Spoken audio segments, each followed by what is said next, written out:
A horse very rarely becomes cinchy or sensible to the girth due to physical problems. Sure, it can happen.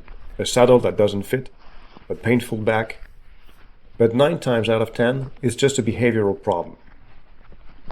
My first advice, before spending a lot of money to find a possible health issue, is to make sure that your horse and yourself know how to behave. Of course, carrying a saddle and a rider is not a natural thing for any horse. But horsemanship, on my mind, is a set of rules that gives us the opportunity to interact in the most respectful possible way with our equine partners. And wearing a saddle is part of the job. Here, we can see that young mare being disrespectful.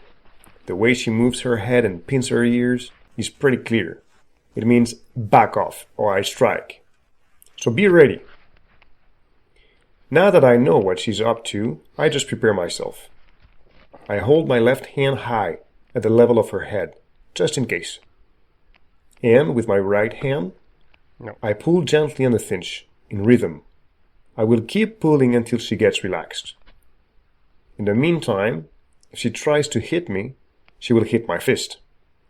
Beware, I do not hit the horse. Never, ever. I just keep my hand between me and her. If she doesn't want to encounter my hand, she just has to behave. And as soon as she shows me at least one sign of relaxation, I release pressure and pet her. You see, no hard feeling. Now she knows that I will not give up until she gently accepts the saddle. To avoid such behavior in our horses, I really emphasize starting as soon as possible with yearlings. Once they are desensitized to the lead rope, you can use that tool to seesaw around the belly.